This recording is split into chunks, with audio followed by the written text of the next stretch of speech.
एक गांव में एक रामलाल नाम का एक राजा रहता था। बहुत कंजूस था और राजा दिन भर अपने सैनिक को डांटता ही रहता था। सैनिक बेचारा क्या करता, दिन भर काम में लगे ही रहता था और सैनिक बेचारा बहुत गरीब होने के कारण उससे कुछ बोल ही नहीं पाता था और उदास होकर काम करता ही रहता था। और अचानक एक दिन राजा और सैनिक में बहुत लड़ाई हो जाता है और राजा का बेटा सब देखता ही रहता है पर वो कुछ नहीं बोलता और दोनों में बहस बहुत देर तक चलता ही रहता है। सैनिक राजा के आगे कुछ नहीं बोल पाता और वो काम छोड़कर चला जाता है और सैनिक को बहुत दुख लगता है। एक बूढ़ी औरत भीख मांगते मांगते राजा के हवेली के पास पहुंच जाता है और बूढ़ी हवेली के अंदर प्रवेश कर लेता है।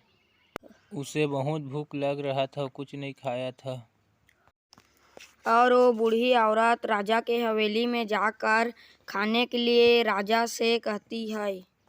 कुछ खाने के लिए दे दो राजा साहब, तुम तो इस गांव का राजा हो। और बूढ़ी औरत उससे भीख मांगता रहता है खाने के लिए, लेकिन राजा उसे कुछ भी नहीं देता है। तभी राजा साहब बोलता है, बूढ़ी तू अंदर कैसे आ गया? तुझे आने का किसने परमिशन दिया है? चला जा मेरे हवेली से, यहाँ भिखारियों के लिए कोई जगह नहीं है। ऐसा कहकर राजा उसे अपने हवेली से निकाल देता है। वो बूढ़ी औरत क्या करता, चुपचाप जंगल की ओर चला जाता है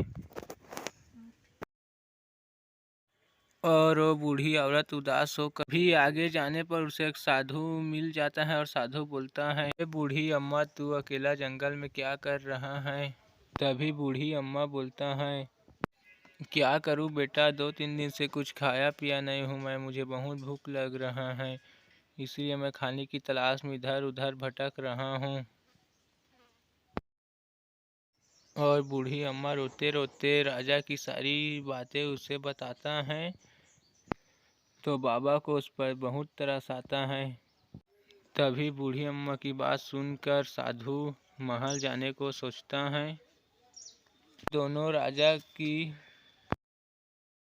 दोनों को बहुत गुस्सा आता है राजा के हरकत से। दोनों बदला लेने को ठान ही लेता है और वो बदला लेने के लिए राजा के महल जाने लगता है। धीरे धीरे जाने लगता है, साथ में कॉफी भी पीता रहता है। ए राजा क्यों इतना घमंड दिखाता है? और वो राजा को श्राप देने का बात करता है तो राजा अचंभित हो जाता है। ऐसा कहता है साधु, घमंड करना छोड़ दे तू, नहीं तो मैं तुझे सड़कों पे ले लूँगा।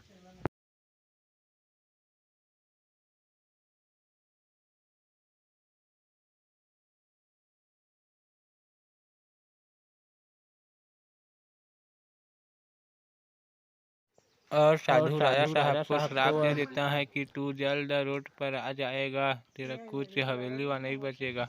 इस कहानी से हमें सीख मिलता है कि हमें कभी घमंड नहीं करना चाहिए। दूसरों के लिए गड्ढा खोदोगे तो आप उसमें गिर जाओगे।